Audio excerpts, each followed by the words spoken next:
¿Qué tal? ¿Cómo están? Bienvenidos, bienvenidas a WhatsApp, este streaming sobre energía en el que intentamos hablar de la manera más sencilla posible de esta agenda estratégica del país y también de la provincia de Buenos Aires, porque buena parte de la actividad energética pasa en la provincia y suele asociarse con otra referencia geográfica. Lo solemos hacer nosotros también porque muchas de las noticias vienen de otras puntas del país, pero no nos olvidemos que la provincia también está ahí. Y alguien que me lo recuerda muy seguido es Luciana Glesser, a quien tengo como siempre sentada a mi derecha. ¿Cómo estás, Lu? ¿Cómo le va, Esteban Rafael? Muy bien, ¿qué se siente estar a mi derecha? Es el lugar cómodo, es la consecuencia natural para ser biologicista de nuestro vínculo. Estás defendiendo Yo estoy a tu derecha. El equilibrio fiscal en este caso, está bien. Sí. Quien está a mi izquierda es... defensora del equilibrio fiscal. Férrea defensora del equilibrio fiscal. Viene Milei, Macri y Luciana Glesser. Y a mi izquierda, por supuesto, no hay otra persona sino Fernando Krakowiak. ¿Cómo estás? El zurdo del grupo. El zurdo del... En varios lugares soy el zurdo del grupo, en otros no. En otros no. ¿Cómo venís con pan casero? Pan relleno bien. No, esa parte la dejo pasar. Esa parte la dejo pasar. Él es re pan relleno. La parte hippie, no tanto. Pero das con el sí, obviamente, tu rol puede ser, pero solo eso. Sos comprador. Solo eso, ni siquiera. Bueno, como todo buen trosco tiene redes sociales, Fernando Krakowiak, y son las de este programa, por supuesto, donde es furor en redes, Krakowiak, y él me recuerda que les diga que @WhatsAppStream, ahí nos siguen en YouTube, por supuesto, donde pueden seguir nuestro canal, también en Twitter, también en Instagram y también en TikTok. TikTok, así se llama esa red social, yo ni siquiera sé pronunciarla. Y tampoco estamos ahí nosotros en lo personal. Estamos a través del programa. No de cuerpo presente, sino espiritualmente. Y tenemos un mail al cual pueden escribirnos, que es streamwhatsapp@gmail.com. Hechas todas esas ventas de rigor, vamos ahora sí a algunos temas de la agenda semanal que vino salpicadita, pero con cosas interesantes como para que estos dos especialistas que tengo a mis costados me desasnen. Primero quiero endilgarles a ustedes que venían diciendo que es todo humo la cuestión de las inversiones y bla, bla, bla, que el mejor ministro de Economía de la historia, hablo ni más ni menos que de Toto Caputo, anunció en sus redes sociales que Glencore va finalmente a entrar al griji para 2 proyectos de cobre por un total de 13.000 millones de dólares. Tenemos un tuit ahí para compartirles, para tirarles en la cara a estos dos profetas del orio que son Glesser y Krakowiak, sobre todo a Krakowiak, que estaba sacando chapa de que finalmente no ocurre nada. Mira, ahí decía Caputo, 13.300 millones de dólares para los proyectos de cobre en San Juan y en Catamarca. Hablamos de Pachón y de Agua Rica, que debe ser uno de los mejores nombres para un proyecto de cobre. Agua Rica, y entre los dos suman 13.300 millones de dólares. Y ahora, fuera de joda, sí quiero compartir con ustedes esta reflexión y que ustedes en todo caso me la rebatan, que es que a diferencia de lo que fue Vicuña, hablábamos hace unas semanas de Vicuña, 15.000 millones de dólares, un anuncio en San Juan, este ya entró al RIGI, o por lo menos está haciendo los papeles. Sí. Con lo cual tiene alguna decisión un poquito más palpable de empezar el proyecto. Bueno, esa te la debo. Yo creo que en principio sí presentó los papeles o los va a presentar. Hay que distinguir claramente, que a veces no se lo hace, entre lo que es un anuncio de inversión y lo que es una inversión. Parece una obviedad. No lo es. Parece una obviedad, pero muchas veces no lo es. Son anuncios de inversión. Ojalá sean inversiones. Todos estamos esperando que lo sean, pero por ahora no lo son. ¿Por qué entran? A RIGI le tiene que decir, esta guita va a entrar en determinado plazo de tiempo. O sea, exactamente. Es menos difuso. Sí, algunos entran al RIGI con la voluntad expresa ya de invertir, otros entran al RIGI porque si les aprueban el RIGI pueden vender el proyecto más caro cuando salen a pasar la gorra o cuando se lo trasladan a otro inversor. Es un mundo muy especulativo el de la minería también. No solo es buscar oro y plata y cobre, en este caso. A mí me llama la atención que no haya una cifra clara sobre cuánto suman los proyectos del RIGI, porque fue variando, ¿no? Según el presidente de la Nación son 50.000 millones, pero ya en boca del ministro baja a la zona de los 30.000. Cuando vemos efectivamente los aprobados están en la zona de los 10.000, eso es lo que tiene que entrar un mayor porcentaje en los primeros 2 años, y ahí ya vamos a un par de cientos de millones de dólares anuales, o sea, todo se relativiza al punto de que las inversiones suman 300 palos por año. No, además las mineras son especialistas en correr el arco, no a este gobierno, a todos los gobiernos de hace mucho, siempre tienen algo más que pedir. Cuando era el RIGI, cuando era la infraestructura, ahora hace poco la ley de glaciares y mañana veremos. Mañana veremos, sí. No, simplemente agregar que Glencore no es una novedad para la economía local, es un jugador muy importante del complejo agroexportador y tiene terminales, ¿no?, en varias de las empresas para marcar quiénes son los capitales internacionales que juegan históricamente en la Argentina, y Glencore es uno de ellos. Es cierto, y me quedo dando vueltas acá, tengo el hámster en la cabecita adentro de la ruedita, y vos decías esto de, bueno, se hacen un montón de anuncios, pero realmente los proyectos que vienen avanzando, por lo menos los que se aprobaron, son más humildes, ¿no? YPF Luz, un parque de 200 millones. Bueno, sí, por supuesto, el oleoducto Vaca Muerta Sur. Estaba previsto desde antes y nos consta, ¿no? Viene de la gestión anterior y muy impulsado por toda la industria. Y bueno, todo también se va. No tuvimos hasta ahora, y no sé si habrá, algo que digan, bueno, voy porque está rígida, ahora sí me decidí. Sí, son cosas que se venían masticando y que aprovechan la ventaja impositiva para entrar y acogerse a estos beneficios. No, dato no menor es que hay que decirlo y reponerlo cuantas veces sea necesario, que hoy la explotación de plata y oro, que es la explotación activa, minera activa que tiene la Argentina, la real, la concreta, la que se produce hoy en cantidades significativas, no está pagando derechos de exportación a raíz de un vacío legal que se produjo por la discontinuidad de los decretos que establecen las alicuotas, y hoy por hoy se está sacando oro y plata de la Argentina sin pagar ningún tipo de impuesto. Entonces, digo, ¿no?, en términos de cuando hablamos de seguridad jurídica, para pensar de qué hablamos, porque el vacío legal termina abonando. Por suerte el gobierno ya zanjó esa discusión y directamente eliminó las retenciones a la minería. Así que ese vacío legal no existe más, directamente no hay legal. Seguimos. Privatización de las represas del Comahue, una de las tantas concesiones que está trabajando el gobierno. Vieron que ahora la nueva moda es ponerle plazos a las cosas, ¿no? 8 meses para AISA, 12 meses para alguna otra y demás. Bueno, a un año de la sanción de la ley bases, con el poder para empezar a entregar al sector privado determinadas cuestiones, bueno, se van poniendo recién ahora los plazos. En el caso del Comahue, acá estamos hablando de una de empresas que ya están concesionadas, represas que ya están concesionadas, que vence la concesión y que hay que renovarlas. Se viene pateando con renovaciones muy parciales a los operadores para que sigan con el manejo de estas represas. Ahora están hasta fin de año. Ahora hasta fin de año. La novedad es que hoy miércoles se publicaron los pliegos en el boletín oficial, lo cual ya es un dato más concreto de, bueno, ahí están los términos y condiciones para que las empresas vengan a hacer las ofertas. Exactamente. Tienen, creo que la apertura de las ofertas va a ser en octubre. El 23 de octubre. El 23 de octubre. O sea que ahora efectivamente hay un cronograma un poco más concreto.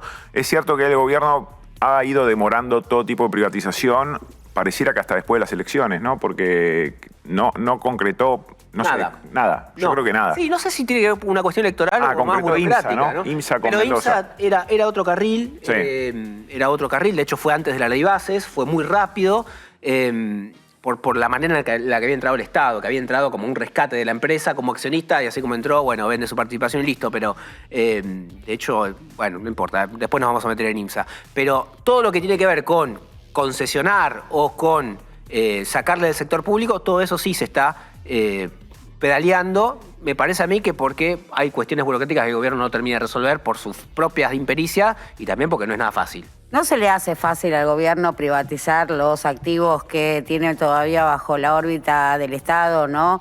Pero hay que marcar que en el pliego licitatorio que sale hoy respecto a las represas del Comahue hay un dato distintivo y sobresaliente, y tiene que ver con la dolarización de los ingresos de las empresas que vayan a ser las adjudicatarias de las concesiones.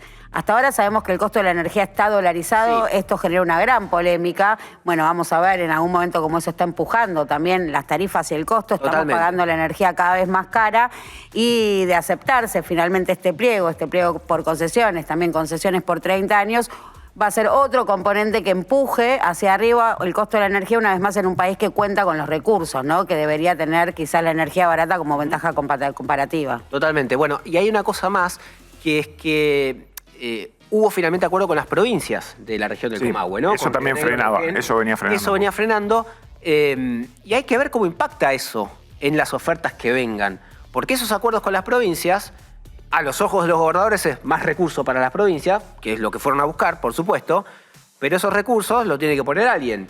Y si ese alguien es el privado que se va a hacer cargo de la concesión, ese costo lo va a poner el precio que va a ofertar. Entonces, si Caputo quería 500 millones de dólares, como dijo hace unas semanas, probablemente las ofertas vengan por un poquito menos. Y la verdad no tengo claro qué quiere hacer el gobierno con eso. Si efectivamente... ¿Vos tenés claro qué quiere hacer el gobierno con algo? No seamos tan malos con algunas cosas. Sí. ¿Quiere bajar la inflación? ¿Quiere bajar la inflación? Se supone que sí, porque todo se subordina a eso. Eso es cierto. Pero en este caso no lo veo tan urgido, tan apurado. Por lo tanto, no sé si es impericia, si es problemas propios de la negociación o si directamente quiere pagar, no quiere pagar el costo político antes de las elecciones, que puede suponer alguna de estas medidas. O no sé cuál es ahí el kit de la cuestión, pero las privatizaciones, cuando las encararon otros gobiernos en otros momentos de la historia de Argentina, algunas que son sencillas se hicieron rápidamente. Sí. Y acá están hace 2 años dando vueltas. Dando vueltas, sí. Una cosa más en la que me quiero detener, antes de pasar al siguiente bloque de este programa, es algo de lo que venimos hablando muy por arriba, pero que empieza a tener consecuencias, que es este retiro de YPF de los pozos convencionales, pozos que está entregando a otros operadores privados o en algunos casos devolviéndoles a las provincias para que hagan con esos pozos lo que quieran, ¿no? Tuvimos hace un par de semanas al titular de la Cámara de Operadores Petroleros, que en medio nos relataba esta situación, nos decía, guarda porque se ve YPF y nosotros que estamos haciendo los trabajos nos quedamos sin contraparte. La empresa que nos contrata nos deja de contratar y está todo en un impasse que está tirando para abajo la actividad petrolera. Totalmente. No sé si lo tenemos por ahí, Sol, para escucharlo y nos metemos en por qué traemos de nuevo esta entrevista. Pozos que es claro, sí, hasta que ingresan, evalúan qué tienen, reconfiguran sus operaciones, analizan en concreto qué es lo que tienen. También los permisos se demoraron en muchos casos. Bueno, lo que lleva generalmente es que una empresa llegue y diga, no gasto un mango hasta que vea qué tengo, cuánto produzco y demás. Bueno, todas esas inversiones que quizás YPF, por ser una empresa más grande, las tenía como más aceitadas en planes de mantenimiento, de reinversión y demás, estas empresas no lo están haciendo, con cierta lógica, pero eso a vos te pone, como segmento de proveedores, te desaparece casi el 50% del mercado. Y el otro 50% del mercado, que es vaca muerta, está en un valle hasta que despegue con esto de... Bueno. Leonardo Bruxic era quien hablaba con nosotros hace un par de programas y traigo esto porque Fernando Krakowiak escribió hoy que esto tiene como consecuencias muy claras ya en la provincia de Santa Cruz 4.000 despidos. Sí, efectivamente, la semana pasada el representante de los empleados jerárquicos reconoció que habían despedido, que se quedaron sin trabajo por el retiro de YPF, que abandonó 10 áreas en 10 bloques productivos en Santa Cruz y todavía no se volvieron a relicitar, 1.800 puestos de trabajo solo entre los jerárquicos, que son una minoría de los empleados petroleros. Las estimaciones respecto del total de los trabajadores que se quedaron sin empleo en el sector hidrocarburífero en Santa Cruz, como mínimo está en torno a los 4.000. 4.000 empleos solo en Santa Cruz. Solo en Santa Cruz. Después, en Mendoza se habla de unos 900 despidos, porque ahí sí se hicieron cargo de otras empresas, pero o se despidió antes, o sea, despidió YPF antes, pagando un 120% de indemnización, o los que llegaron recortaron la plantilla. Y ahora lo último que se supo fue el acuerdo de YPF con Tierra del Fuego, que se oficializó ayer, y ahí se va a ir de 7 áreas onshore, va a dejar la provincia, salvo algún proyecto puntual en la cuenca austral, y son 500 los empleados entre contratados directos e indirectos, y ya el secretario general del gremio de petroleros privados de Tierra del Fuego expresó su preocupación porque dice, bueno, no queremos que ninguno de estos 500 trabajadores pierda su empleo. Y nadie sabe ahí quién se va a hacer cargo porque en los papeles figura una flamante empresa provincial fundada en 2022, pero todos saben que esa empresa no va a ser la encargada de reemplazar YPF, que va a llegar a algún privado, todavía se desconoce quién, y entonces dependerá de ese privado quién de alguna manera va a emplear a la gente que quedó, que trabajaba para YPF. El tema es que no es un negocio muy rentable con un petróleo, un barril de petróleo a $60, la explotación convencional. Lo ideal sería que suba un poco el precio del barril internacional para que se vuelva más interesante esa inversión. Por ahora está difícil la situación en todos esos lugares, por algo YPF se fue, ¿no? Se fue para ganar más plata en vaca muerta y para dejar de perderla en estas provincias. Sí, de alguna manera equilibraba ese recurso menos eficiente con el boom de vaca muerta, decidió poner todo a vaca muerta y el resto, bueno, tercerizarlo, ya lo hemos hablado y lo vamos a seguir hablando porque es un tema que recién empieza a tener consecuencias, así que lo vamos a ir siguiendo semana a semana. Momento de recibir ahora a nuestro primer entrevistado. Es, sin mayores preludios, Gabriel Catopodis, el ministro de Infraestructura y Obras Públicas y Servicios Públicos de la provincia de Buenos Aires. Probablemente dije muy mal el cargo porque soy muy malo. Ministro de Infraestructura, o no sé cómo decirte, Gabriel. Bienvenido, gracias por estar en WhatsApp. Gracias, Esteban. ¿Cómo están? Muy bien. Bien, bueno, gracias por haberte acercado. Estamos ya en la cuenta regresiva de la campaña electoral. Elecciones el 7 de septiembre, falta menos de un mes en la provincia de Buenos Aires, que te lleva de candidato. Así que la primera pregunta viene por ahí. ¿Qué es lo que te parece que se va a votar en estas próximas elecciones bonaerenses y cómo están preparados para eso? No, en general lo que te transmito, lo que me pasa en la calle, caminando centros comerciales, en barrios, entrando en industrias, pymes, particularmente de los municipios del norte de la provincia, del noroeste de la provincia de Buenos Aires, claramente es el bolsillo, claramente lo que manda esta elección es que la plata no alcanza y que el que produce le está yendo mal, el que tiene un comercio le está yendo mal y el que labura no llega a fin de mes. La verdad es que hasta hace algunos meses eso estaba discutido, había que dar argumentos de un lado y argumentos. Hoy está muy a la vista que a todos les está yendo mal y está muy a la vista que en las últimas semanas, Esteban, el cambio, que por ahí para la macro tuvo alguna explicación con lo de la tasa de interés en la calle al empresario, a esa pyme que se financia con el descubierto del banco, fue la última, el último tiro contra la frente. Es decir, fue la última oportunidad que le quedaba a una pyme y a una industria que ya había apagado la caldera, que le habían entrado una avalancha de productos importados, produzca lo que produzca a mitad de precio, pero que ahora con una tasa del 70 o del 80 al descubierto la mató. Y estamos hablando del bolsillo, de la cotidianidad, del día a día. Uno podría argumentar que hasta hace poquito tiempo había expectativa, ¿no? El que votó a Javier Milei votaba bancarse un esfuerzo, bancarse un ajuste,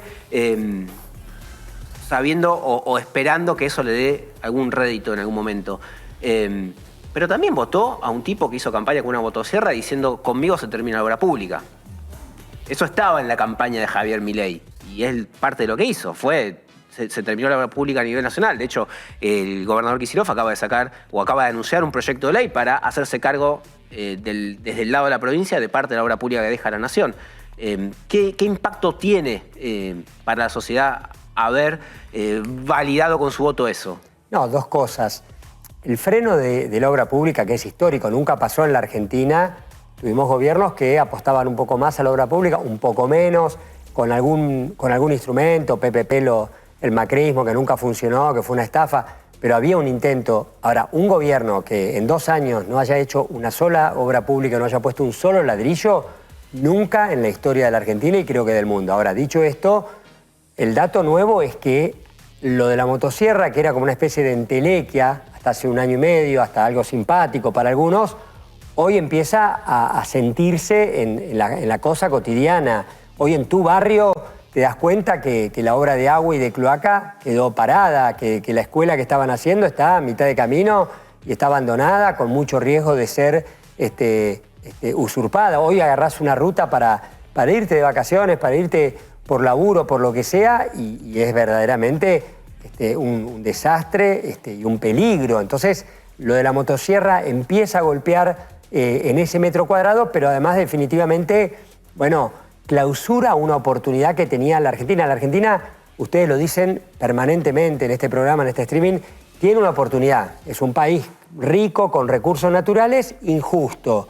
Bueno, ¿cómo resolvemos ese dilema con obra pública? ¿Cómo hace un país para que el crecimiento se transforme en empleo, trabajo y distribución para todos o desarrollo para todos? Obra pública, rutas, caminos, universidades, puertos. En un mundo tan complejo como este, donde ninguna potencia, ningún país industrial de los del primer mundo están abandonando esa que es la llave en la pelea con un mundo de guerra comercial, con un mundo competitivo. Todos están llevando adelante los planes de infraestructura más extraordinarios en los últimos 50 años, salvo Argentina. Gabriel, el peronismo y particularmente el gobierno anterior, el gobierno de Alberto Fernández, ¿subestimó el impacto de la inflación en la subjetividad y en el bolsillo de la gente? Te lo pregunto porque hoy pareciera que mucha de esa gente está dispuesta a cualquier cosa con tal de que la inflación baje y acepta una serie de costos que en otro momento serían inaceptables si como contraparte se observa una baja de la inflación. No, pero ese dilema lo viene planteando el gobierno y lo viene presentando como una bandera, ¿no? La baja de inflación, y que por supuesto nosotros estamos de acuerdo. Estamos de acuerdo si ordenar las variables te permiten tener una economía más estable, si ordenar las variables te permiten ganar previsibilidad. Ahora, eso no está pasando, no pasó con la licitación de tasas de la semana pasada, de títulos, y no pasa porque ningún empresario medio está planificando a 6 meses o a 8 meses o está pensando en alguna inversión. Y para el ciudadano de a pie, bueno, si eso no se traduce en que puede llegar mejor a fin de mes y comprar más en el súper, y se hace muy, pero muy difícil. Lo que duele es el bolsillo, lo que duele es que la plata no alcance. Y por supuesto que nosotros nos hacemos cargo de el objetivo, la tarea de ganar, que la Argentina gane en su conjunto estabilidad, previsibilidad, pero en la medida que nos permita lograr que la Argentina vuelva a crecer, que es el principal objetivo, debería serlo de cualquier gobierno. Bajar la inflación en una Argentina que termina siendo un páramo, la verdad que no es negocio para nadie. Ministro candidato. Volviendo sobre esto de la destrucción del entramado productivo, ¿no? Claramente, un país caro en dólares, este nivel de tasas, atenta claramente contra la industria. Sin embargo, cuando uno ve los reclamos, y me refiero a la principal cámara del país, a la Unión Industrial Argentina, lo que tiene para hablar es de las tasas municipales. Digo, ¿cómo se llena, cómo se compone o cómo se responde, ¿no?, a ese reclamo que está presentando hoy la industria? Y también un poco preguntarte si eso no se traslada al resto, ¿no?, del electorado, que a quién le reclama, ¿no?, por el deterioro de su nivel de vida. ¿Al intendente, al gobernador, o entiende que es un reclamo dirigido al gobierno nacional?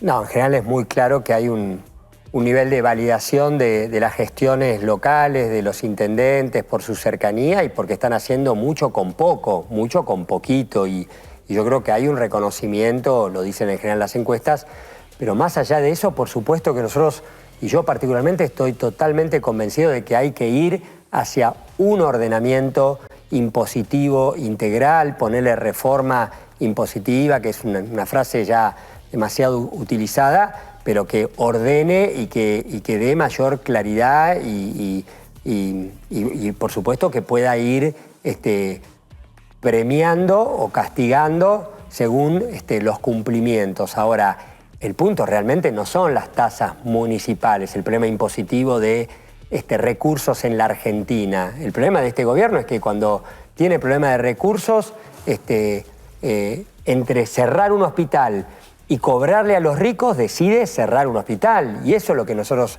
no estamos de acuerdo. El problema de los recursos es que hay un sector muy importante, pequeño, pero muy importante de la Argentina, que no quiere pagar más impuestos, que no quiere financiar hospitales, rutas, caminos, puertos, que son el emblema, la llave para el desarrollo de la Argentina. La dinámica del empleo, del trabajo, de la actividad económica en la Argentina no se distribuye de manera igual en todos lados. La provincia de Buenos Aires, que es una provincia industrial, con fuerte obra pública, con una presencia fuerte del sector de la construcción, destruye por cada 10 puestos que destruye, en Neuquén se crea 1. No hay posibilidades de que este modelo extractivista pueda dar respuesta a un país que nosotros tenemos que pensarlo desde La Quiaca hasta Ushuaia, porque si no, si vos no vivís al lado de un pozo petrolero o al lado de una explotación de litio, estás jodido en los próximos años. ¿De qué van a laburar los argentinos? ¿De qué vamos a vivir los argentinos en el país de Milei? Es una pregunta que todos están haciendo. Y ahí la provincia, a tu criterio, ¿cómo se tiene que acomodar a esa nueva realidad en la que los sectores más dinámicos son Vaca Muerta, son la minería de cobre, la minería de litio, actividades extractivistas que además quedan lejos de la provincia de Buenos Aires? Es seguir con un modelo en el cual, bueno, tenés un entramado pyme muy importante, pero con actividades que van quedando rezagadas, o tratar de acoplarse de alguna manera a estas nuevas economías dinámicas? O no tan nuevas, pero digamos sí con mayor dinamismo. El peronismo tiene como principal responsabilidad hacia adelante dialogar, tener agendas comunes con los sectores más dinámicos de la economía. Eso es muy, muy claro. Yo fui intendente en San Martín, 3 veces elegido, y generamos una mesa de trabajo con proveedores que se vinculaban con esos sectores extractivistas que vos mencionabas. Muchas de las pymes y de las industrias de San Martín tuvieron y todavía algo tienen de vinculación como proveedores en la cadena de valor con esas que son, bueno, nichos o sectores muy, muy estratégicos y muy dinámicos. Pero la pregunta es, la Argentina tiene los recursos que demanda el mundo. Por alguna circunstancia que no vale la pena ahora describirla, lo que tenemos lo quiere buena parte del mundo. Bueno, tenemos que utilizarlo de una manera muy estratégica, es el gran activo que tenemos. Entonces, no podemos quemarnos esos dólares sin un plan de desarrollo, sin crear un fondo soberano, sin pensar cómo esos dólares nos permiten proyectar en el futuro una mejor matriz productiva de la Argentina. Que no nos pase lo de Bolivia con el gas, que no nos pase que estos recursos naturales un día se terminan, porque todos sabemos que se van a terminar, y nosotros nos quedamos definitivamente sin ninguna carta de posibilidad, sin ninguna agenda de desarrollo hacia adelante. Entonces, me parece que es clave repensar. La Argentina necesita inversiones. Es uno de los motores más importantes, claramente. Ahora necesitamos que esas inversiones, aun cuando sean extranjeras, apalanquen entramados productivos locales, que no es lo que el modelo del RIGI venía a proponer y que definitivamente no está dando resultados. ¿Qué sería lo del fondo soberano? Hay muchos países, hay muchas experiencias, hay algunas provincias en la Argentina que también han ensayado estos mecanismos por el cual todos los argentinos de alguna manera tenemos una acción sobre lo que está produciendo dólares en la Argentina. Por ejemplo, hoy todo lo que tenemos de recursos naturales en gran medida se va exportando y va mejorando sustancialmente nuestra balanza comercial. Es decir, estamos logrando un ingreso de dólares que es absolutamente extraordinario. ¿Qué hacemos con esos dólares? ¿Nos lo quemamos, lo usamos para pagar las deudas con el Fondo Monetario Internacional o constituimos un fondo que permita, por ejemplo, generar un banco de proyectos, de obras y de infraestructura estratégico para la Argentina? Pero digo estratégico, no pavimentos o una plaza, que siempre es necesario, pero que lo podés hacer con la inversión ordinaria. Estoy hablando de cuáles son las 4 o 5 centrales hidroeléctricas que tiene que construir la Argentina. Que no tengamos que salir a buscar capitales chinos, rusos, de un día para el otro, a ver quién se anima a financiarnos con lo que es... Bueno, ¿cómo generamos...? Que el Estado capture un pedazo de esa renta, digamos, para generar obras o generar desarrollo. Y para cambiar la matriz de producción, para generar con esos dólares las inversiones que nos permitan a futuro, cuando se terminen esos dólares y esos recursos, la explotación de esos recursos naturales, estar mucho más firmes, parados para discutir y para disputar con un mundo muy competitivo como el que está planteado. Vamos a un pequeño ping-pong. Vamos a ponerte en pantalla las caritas de personajes muy relevantes de la política para conocer tu mirada sobre ellos. Comenzamos ya. Me siento Silvio Soldán. Cristina. No, la dirigente más importante de las últimas décadas del peronismo. En algún momento te alejaste de ella, ¿no? Bueno, tuvimos siempre... Hace años, hace más de 10 años. Pero porque planteábamos que había cosas para mirarlas o teníamos visiones sobre lo que tenía que plantearse en términos políticos y de proyecto de país, y tuvimos algunos matices, discusiones naturales propias y siempre fue con mucho respeto. ¿Y eso está zanjado? ¿Hay un proyecto común ya? Sí, hoy el peronismo está mostrando en septiembre y en octubre que lo une en una sola boleta, no solamente la decisión de frenarlo a Milei, sino que nos une sustancialmente que en los grandes temas de la Argentina, en los grandes desafíos, en lo que tenemos que arremangarnos y poner el cuerpo, estamos todos de acuerdo en qué hacer con los recursos naturales, cómo construir una Argentina más justa y qué hacemos para que los grandes ricos de la Argentina paguen y hagan el esfuerzo que no están haciendo, estamos todos de acuerdo. Siguiente, Máximo. Un dirigente que yo le valoro, que hoy lidera una de la organización política más importante de nuestro espacio político, un dirigente que además lo vi en el cierre de lista de estas últimas semanas, trabajando para la unidad. Vamos con el siguiente. Kicillof, el gobernador. Se rompe el alma. Hay que estar en una provincia con 17 millones de bonaerenses, en un contexto de ataque permanente, donde le han robado 12 billones con B larga de pesos y que el tipo esté sosteniendo la obra pública, manteniendo las cuentas equilibradas y garantizando que todo lo que está haciendo Milei lastime lo menos posible a su ciudadanía, a nuestro pueblo en la provincia de Buenos Aires. Me parece que es una referencia muy clara de que se puede, no hay que irse a otro continente, tener cuentas públicas ordenadas, hacer obra pública y sostener programas sociales para los sectores más vulnerables de tu provincia, de tu territorio, se puede hacer. Lo está haciendo Axel, lo están haciendo 84 intendentes del peronismo en la provincia de Buenos Aires, lo está haciendo Lula en Brasil. Hay un camino, no es cierto que lo que propone Milei es inexorable y que si no hacemos esto la Argentina mañana se termina, no es cierto. Vamos a cruzar la calle ahora. Javier Milei. No, me parece que es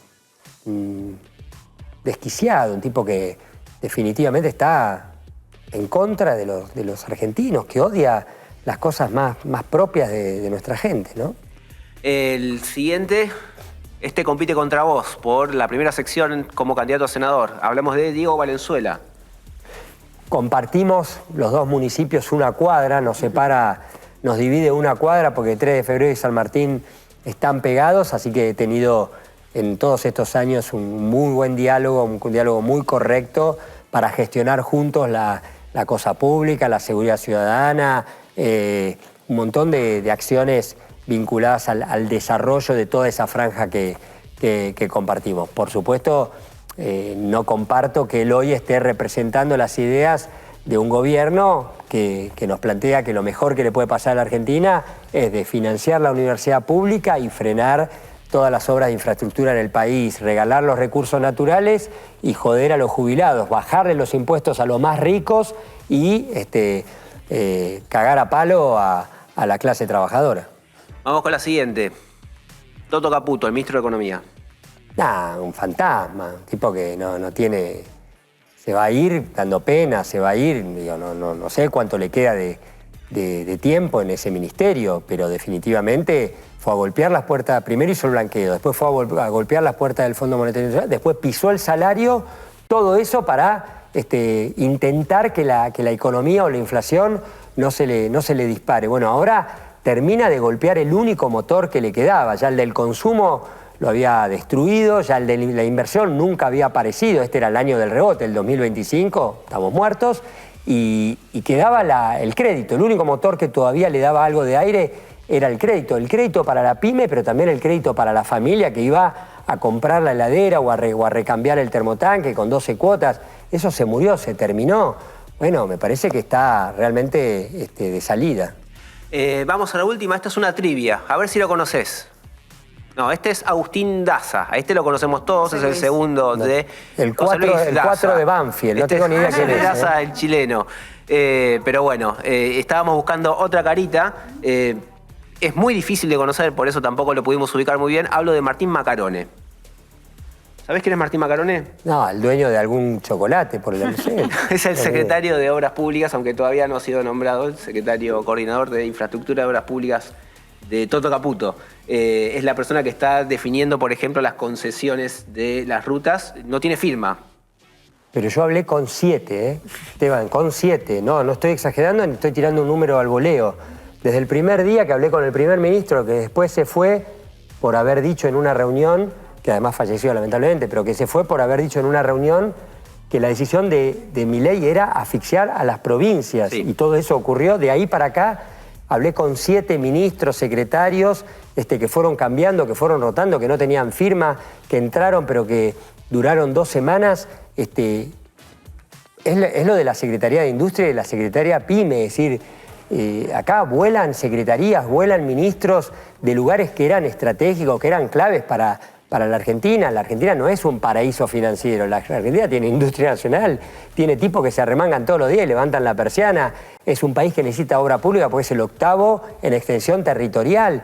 Y estos tipos se dan el lujo de, no sabemos a quién tenemos en esos lugares. Es muy triste ir a los pasillos de cualquier oficina de la Secretaría de Energía, de Transporte, de Obra Pública, salvo donde se juega la timba, que ahí en general la gente entra, sale, se ve movimiento, te sirven café, en el resto no hay nadie, no hay nadie. Gabriel, yo te escucho y digo, el gobierno de Milei va a sacar el 10% de los votos, si te sigo en tu descripción de la realidad argentina. Y sin embargo, las encuestas dicen que es muy probable que gane en la elección nacional de octubre. ¿Qué pasa ahí? ¿Cómo se explica? No, varias explicaciones. Una es, hay un sistema de medios que lo sostiene de una manera muy, muy clara y muy evidente y construye un sentido. Por otro lado, no hay dudas de que hay gente en la Argentina que todavía le quiere dar tiempo. Es como el deseo social de que la cosa funcione. Vos vivís en un país y querés que a tu gobierno, sea del color que sea, Fernando, las cosas le vayan bien. Es lógico.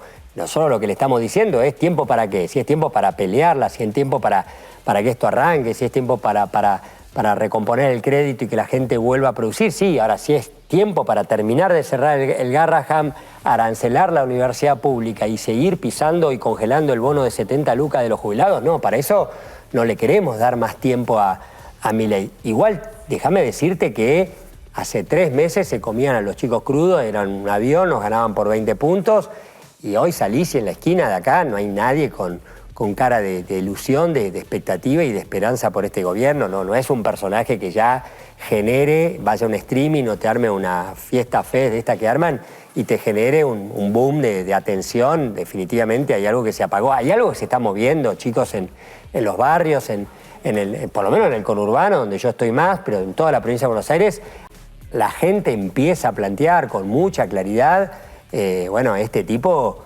realmente nos vino a joder la vida. Gabriel, muchas gracias por haber venido hasta acá y te esperamos en alguna otra oportunidad para hablar más finito también sobre infraestructura. Muy bien. Nosotros seguimos acá con WhatsApp. Pasaba de paso la carita de Martín Macarone, ustedes ahí lo registran. Insisto, un secretario de Obras Públicas que no ha sido nombrado en el boletín oficial y es el que está definiendo las concesiones. Fue a las 3 anclas. Hace un par de semanas ahí le vimos la cara por primera vez, pero sigue sin estar designado. Y ahora sí nos vamos a ver algo mucho más ameno, que es la carita de Diego Golombek, nuestro científico de cabecera, que nos va a hablar de por qué todavía Chernobyl es inhabitable.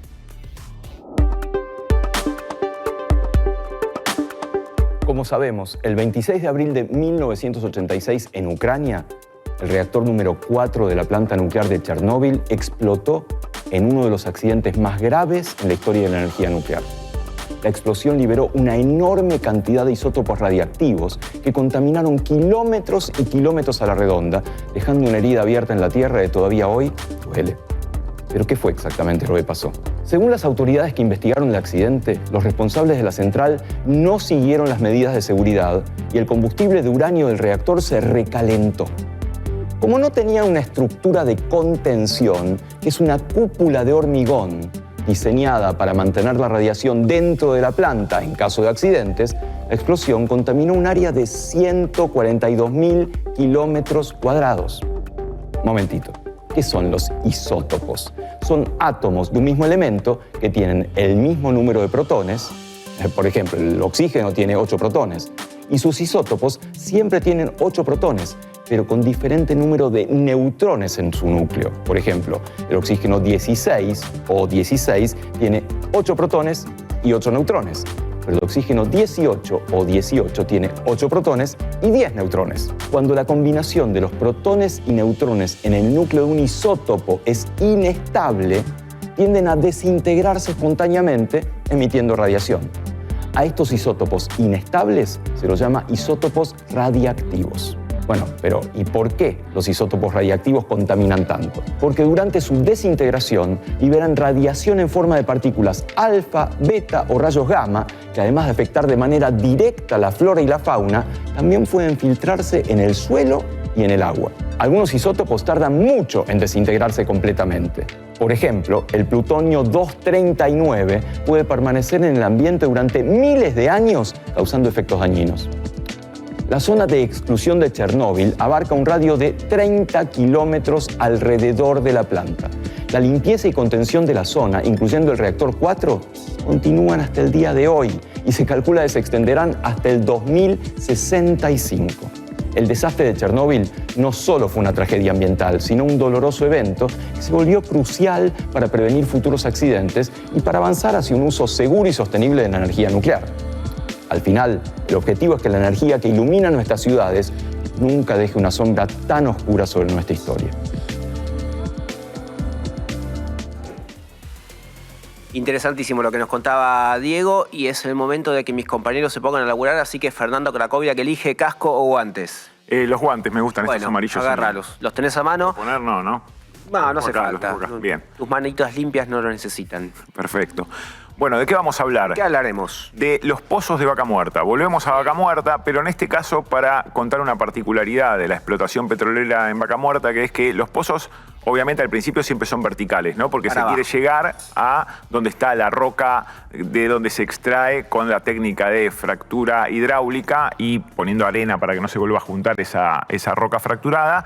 En Vaca Muerta se extrae de ese modo el crudo de los hidrocarburos. O sea, va para abajo. Exactamente. ¿Y qué pasó? A partir de 2012, por ahí, cuando se empezaban a hacer los primeros pozos productivos en Loma Campana, se vio que si se empezaba a hacer una curva y que el caño siguiera lateralmente paralelo a la roca, se podía explotar mejor, tener más productividad, sacar más petróleo de esa roca que si solo se limitaba a ser vertical. ¿Por qué? Porque la roca se extiende abajo de la tierra y si vos haces el pozo vertical la tocás solo en una parte. Está bien. Y de la otra manera, cuando lateralizás Los verticales uno al lado del otro, haces uno para abajo y después y para el costado. lo extendés y lo dejás pegado a la roca, que vaya fracturando la roca y extraes mucho más crudo. Bien. Al principio, en 2012, había pocos pozos horizontales, o sea que todos al principio son verticales, ¿no? Porque horizontales, si no, no llegás abajo, digamos. Pero en un momento torcían y esa horizontalidad tenía al inicio unos 1000 metros. 1000 metros tenía de rama horizontal nada más. Ok, sí. Después fueron extendiéndose a 2000, en el 2020 tenían en promedio 2000, 3000, el año pasado andaban en 4000, este año ya YPF hizo un pozo récord de 5114 metros solo de rama horizontal. O sea, el pozo en total tiene 8000, el pozo récord de YPF, 8376 metros. Pará, a ver si entiendo bien. Sí. 8.376 metros del pozo récord. Volvamos a la placa que tenía ahí Craco Sí. a su lado. Esta placa que tenés. El pozo, por supuesto, va para abajo, 3000 y pico de metros, deduzco. Después se hace como una aranita, Claro. que deben ser las ramas laterales. Una Exacto. de esas me decís que mide más de 5000 metros. 5114 metros. Una arañita. ¿No te parece una aranita eso? Como las venas. Son Mirá, como yo veo- ramificaciones, le hubiese dicho yo. Bueno, yo lo que veo Más es que arañita. una telaraña que va para abajo y la aranita ahí, colgando. Claro, pero se caracteriza por tener 8 patas. Y ahí tenemos dibujadas ahí. Bueno, No está sé. bien. Está corriendo. Es una aranita a la que le faltan 2 ramas laterales, una para cada lado. Pero bueno, lo cierto es que efectivamente, vos lo dijiste bien en el sentido de que es un pozo vertical Sí. y después tiene una curva y lo que es exclusivamente lateral La se aranita extiende, manca. en el caso del pozo que informó YPF en mayo, se extiende en 5114 metros solo lateralmente, el caño solo lateralmente. Y yo te traje acá algunos números para tomar dimensión de lo que significa eso, de cuánta extensión estamos hablando, Sí. cuánto se extiende. ¿Cuánto para el costado va? Exactamente. Si lo comparamos, por ejemplo, con el obelisco, agarramos muchos obeliscos y los ponemos de costado, ¿no? Sí. Uno adelante del otro. ¿A cuánto se equivale? Ahí dice 76, así que debe ser la 76, respuesta. exactamente, se adelantan, me dicen que tengo que generar suspenso y después me tiran la respuesta. Sí. Todo no se puede. Pero bueno, Está muy después, ansiosa. en el caso de la Torre Eiffel, que es un poco más alta, ya tenemos 16. Sí, acá hay Equivale a 16. 16 Torre Está Eiffel. bien. Después me empecé a buscar datos cada vez más absurdos, ¿no? Uno es, por ejemplo, el Burj Khalifa, que es la torre más alta del mundo, solo 6,2. Solo 6,2. 6,2, lo cual habla de lo alta que es la torre. Exactamente, Khalifa, ¿no? Casi un exactamente. kilómetro de alto. Si pones 6 torres Burj Khalifa una delante de la otra, horizontal, llegás al pozo récord de YPF en su rama horizontal. En porciones de pizza no lo tenés, ¿no? En porciones de pizza te lo busco, ya te lo voy a hacer. Tengo cancha de fútbol, 49. Mirá. Ahí pusieron cancha de tenis, 215, machetos nosotros. 215 canchas de tenis. Y después ya te fui buscando efectivamente datos más polémicos. Equivale a 852 jirafas, que miden unos 6 metros. No sé si ¿De te qué sirve altura para la algo. jirafa? De 6 metros, 6 metros más o menos promedio, Está bien. una jirafa adulta. No sé si te aporta. Y después, no sé si te acordás del jugador de la NBA, Yao Ming, que era el más alto de la NBA, medía 2,29 metros. Sí, Bueno, si juntás a los Yao Ming y los pones uno arriba del otro, te da 2.233 Yao Ming. Este es un dato muy útil, no sé si nos lo están anotando. Pero esto es para compartir en el ascensor. Exactamente. En la del clima. A mí me Exactamente, interesaron cuando te mucho subís al tus subte. unidades de medidas. Sí, sí. Obelisco, jirafa, cancha de tenis, Exactamente. jugador de Ya básquet. un Habla mil mucho de vos, Craco. Tengo- Estás un poco expuesto. Tengo una más. Si vos te subís al subte en Pellegrini, ¿hasta dónde llegás en esa distancia haciendo el recorrido del subte B por Corrientes? ¿Hasta qué estación? ¿Hasta qué estación llegaría el pozo de rama horizontal de YPF? ¿Hasta qué estación llega? Hasta Malavia. Mirá. O sea, ese es el pozo. O sea, perforan en la 9 de julio, perforan en el ¿Dónde obelisco. vamos apretado? ¿En y el subte llegan- o en el pozo? No, en el subte. Eso está fuera de discusión siempre. El subte B es el peor de todos por escándalo. Ahora, vos fijate hasta dónde llega. Si haces el pozo petrolero en la 9 de julio, la rama lateral del pozo récord que anunció YPF en mayo de este año llega hasta la estación Malavia del subte B. Bueno, esos datos totalmente al pedo, que no sabías que necesitabas, pero que Fernando Cracovia te Ahora los tenés. ayuda, te los trae para amenizar tu próxima discusión familiar y que no te termines revoleando el pan dulce en Navidad porque uno votó a Milei y el otro no lo quiere ver ni en figurillas. Bueno, hablen de a cuánto equivale la longitud de un pozo de vaca muerta y todos contentos. Vamos ahora a recibir a nuestra, no diría invitada porque ya es amiga de la casa, nuestra analista de política internacional preferida. Hablo de Natalia Nieves-Kikviak. Espero haber dicho bien tu apellido, Natalia. ¿Cómo estás? Sí, claro que sí. Lo estuve practicando todos los Creo días. que estuviste estudiando. Yo me levanto y me digo al espejo Nieves-Kikviak. Sí, como un Nieves-Kikviak, así mantra, hasta que me sale. Nieves-Kikviak, Nieves-Kikviak. Sí. Bueno, ¿cómo estás? Aquí, Bien, no un te país cuento. difícil, Sí. pendular. País difícil en un mundo difícil. Tuvimos, como en portada de todos los diarios internacionales, estas reuniones que está manteniendo Donald Trump, primero con Putin en Alaska, un lindo lugar para juntarte, para que se junten dos presidentes. Simbólico, además. Y simbólico, totalmente, por un montón de cuestiones. Además, creo que es lo que más cerca queda de la Unión Soviética, ¿no? Geográficamente. De Estados Rusia, quiero Unidos. decir. No, yo sigo pensando en el mundo en términos comunistas capitalistas. Igual que Lavrov, Bueno, el igual que canciller. los estadounidenses, que Sí. ven a Rusia no como un potencial aliado, Sino sino como como un el- enemigo. Y Lavrov se puso una remera Sí. con las siglas de la URSS. Sí, Bueno, así es. mira, al final Y tenía además razón no yo, como solo siempre. eso, sino que se viralizó y llegó a muchísimos jóvenes y se convirtió en como un trending topic, la remera de Lavrov hablando de inteligencia artificial, falseó situaciones con eso y todos riéndose. Bueno, tuvimos entonces esa reunión bilateral en Alaska Sí. y después tuvimos una reunión mucho más amplia a nivel europeo con Zelensky, Trump y los presidentes más importantes de Europa. Así es. Estamos hablando acá de un Donald Trump que ya en campaña prometía algo que le está haciendo muy difícil, que es, en primer lugar, que no haya guerras, lograr la paz en Ucrania y lograr la paz en Oriente Medio, ¿no? Israel, Gaza, Hamas y demás. En lo que hace a la guerra que se inicia con la invasión de Rusia al territorio ucraniano, pero en un largo conflicto donde ambas partes argumentan sus razones y las tienen ambos, la verdad es que en esta situación de diplomacia a tres bandas, lo que hace Donald Trump en este momento, en donde se le está haciendo difícil un cese de fuego y finalizar finalmente la guerra, se reunió con Vladimir Putin. Se reunió después en la Casa Blanca con Zelensky, Volodymyr Sí. Zelensky. Volvió a reunirse Y- después de aquella reunión en la que le tiró con de todo. Sí, donde le cuestionaron hasta la falta de traje y ahora se puso un traje de Zelensky. Y en esa reunión, Zelensky se reunió y trajo a sus principales aliados, que son los líderes de Europa Occidental de la llamada Unión Europea. Alemania, Francia, Reino Unido Italia. ya no forma parte de la Unión Europea, pero es Europa Occidental. Italia, Giorgia Meloni, que tuvo un escándalo ahí por sus comentarios sobre su aversión a la prensa. Y también estuvo la presidenta de la Comisión Europea y la gente de la OTAN. Hoy por hoy, día de hoy, no digo en sí mismo, sino ahora, actualmente tenemos a un Estados Unidos que, comprometido Trump a garantizar la seguridad de Ucrania, no enviando tropas, sino aéreas, Estados Unidos se está reuniendo con la OTAN, porque él lo que hizo inmediatamente también incluyó a Putin en el diálogo, lo llamó a Putin, habló con Putin nuevamente y está tratando de armar algo muy difícil, que es una bilateral Zelensky-Putin, ¿no? Los dos principales, los archirrivales. Sí. Me parece interesante, ¿sabes? Mi opinión es que me parece interesante la movida de Putin.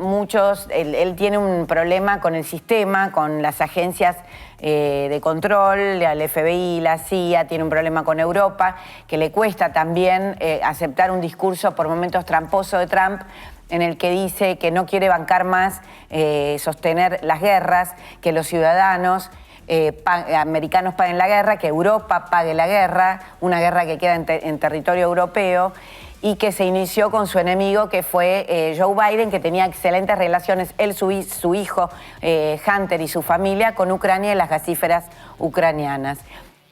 Hay un lugar nacionalista de Donald Trump que se puede entender también, pero por supuesto con un condimento de fuerte ego, porque él quiere ganar el Premio Nobel de la Paz. Quiere terminar con esta guerra para que lo premien. Y la de Gaza, sí. A Obama se lo dieron. Le debe quedar esa espina, ¿no? ¿Por qué lo tiene él y no lo tengo yo? Y Obama, que tuvo guerras y Estados Unidos atacó territorio, claro, y él no. Bueno, atacó Irán, pero fue un toco y me voy, y ahora dicen que, ojo con esto, que te quiero introducir un segundo capítulo de cómo está el mundo, que tiene que ver con el poder disuasivo de los Estados Unidos, que ha enviado varios destructores y miles de marines a la zona del Caribe y poniéndoselos muy claramente enfrente al régimen chavista, a Nicolás Maduro, a su hombre fuerte Diosdado Cabello, acusados ambos de ser hombres del narcotráfico. Esto fue en paralelo a la declaración de que del Cartel de los Soles es una organización narcotraficante, terrorista, y también con las amenazas de que podría haber un combate de índole militar sobre territorio soberano mexicano, venezolano. Bueno, yo creo que atención Venezuela, porque yo no creo que Trump sea capaz de ejercer un poder de fuego sobre México. Atención, que además se lleva muy bien con Claudia Sheinbaum, que es una dama que lo está manejando con astucia a Trump. Él la respeta a la gente fuerte, por eso también su relación con Putin, y no respeta tanto a los líderes que tienen un alineamiento automático. Ojo Argentina, ojo Javier Milei. Y en este caso es muy alarmante la manera en que las flotas, los destructores americanos están rodeando el Caribe. Ojo Argentina, ojo Javier Milei. ¿En qué anda nuestra política exterior? ¿Qué tenemos en la agenda? De la Cancillería ni me hables, porque está paralizada. Paralizada en modo off, con los diplomáticos asustados por su cargo, digamos, y amenazas de que el que habla propone o advierte que está mal algo, como pasó con Diana Mondino, vuela. Hay sumarios de índole más bien ideológicos y no por un hecho de corrupción, por un hecho político, por un hecho antiético, sino por hacer el trabajo, como fue lo del voto a Cuba favorable. ¿Y con la Cancillería paralizada qué? Hoy tenemos en Buenos Aires, esta semana, una serie de visitas muy importantes que desembocaron en una cumbre en un hotel porteño muy importante, podemos no decir cuál es el hotel, donde está el jefe del Comando Sur, Alvin Halsey, que dijo, obviamente recurrió al manual tradicional de los Estados Unidos y dijo que el Partido Comunista Chino exporta un modelo autoritario. No es la primera vez ni con los republicanos ni con los demócratas que Argentina escucha eso. El rival hoy de los Estados Unidos en materia de inversiones, en materia de presencia, en materia de logística, puertos, Atlántico Sur, pesca y todos, es la potencia asiática. Y a Milei le han querido también advertir que el préstamo del FMI, los 20.000 millones de dólares, no son gratuitos, es un apoyo fuerte de la administración estadounidense y le piden alejarse de China. Eso es muy difícil. ¿Qué estamos viendo, ¿sí? Natalia? Estamos viendo el tuit del Comando Sur, ¿sí? La presencia de Halsey ahí. Él vino 2 veces ya, 3 con la administración de Milei de un Comando Sur, si se tiene en cuenta la generala Laura Richardson, que viajó a Ushuaia y en un ejercicio de disuasión también habló contra China. No es la única visita, hay varias, además de esa cumbre donde Petri dijo que Argentina no era neutral, había abandonado la neutralidad y se aliaba claramente con sus más cercanos, que son Israel y Estados Unidos. Tenemos en cuenta 2 cosas. Vino un hombre muy importante de gobierno israelí, discretamente, que nadie ha difundido nada, pero yo lo sé, es Yuval Shimoni, hombre fuerte del Ministerio de Defensa, a hacer acuerdos y a poner en ejecución, a poner en práctica el llamado memorándum de entendimiento de cooperación que firmaron Netanyahu y Milei en su viaje a Jerusalén recientemente, el segundo que hizo. Cooperación en materia de defensa. Sí. Que sería en este caso que recibir los israelíes quieren vender drones, quieren hacer ciberdefensa y sobre todo hacer un pie en la materia de seguridad y defensa que tienen en materia de asesoramiento, pero no en instrumento militar. Nosotros tenemos mucha sintonía con Estados Unidos, estamos viendo los drones turcos, digamos, Argentina exploraba otras cuestiones. Sí. Pero ¿cómo quedamos nosotros en este alineamiento automático que fija Milei, Israel, Estados Unidos, en todo este despelote que estás contando? Desde es que curioso, Argentina, la Argentina de Milei puso en modo off su relación ejecutiva. Está llegando Daniel Noboa de Ecuador, se reúne con el presidente por estas horas, y Argentina puso en modo off sus vínculos ideológicos con Lula, con lo que no les gusta, no termina de ir a China. Sin embargo, la Argentina, por debajo de Milei, deja hacer. No participa de las grandes cuestiones de Naciones Unidas, pero dejó de hablar contra la Agenda 2030 y deja hacer. Por ejemplo, la Armada hoy está participando del ejercicio UNITAS, que el kirchnerismo lamentablemente frenó, y que no debería haberse frenado porque Argentina hoy participa con Colombia, con la Armada, con diferentes fuerzas, con los colombianos que están gobernados por Petro, con los mexicanos que están gobernados por Claudia Sheinbaum, con muchas armadas de un ejercicio combinado conjunto que cada uno pueda utilizar a su manera. En su momento se utilizaron diversos argumentos para no ir hacia ahí y hoy se deja hacer. También la relación con Brasil, que sabemos que los presidentes Lula y Milei se llevan muy mal, pero Milei no se ha metido a defender a Bolsonaro en esta tanda de situaciones, en esta ronda, donde Bolsonaro está defendido por Trump. Recibió el ataque de Trump, Lula, directamente, una sanción económica por una cuestión judicial. Sí, señor. Y vemos a Milei que no está defendiendo ni a Álvaro Uribe en Colombia, ni a Jair Bolsonaro en Brasil.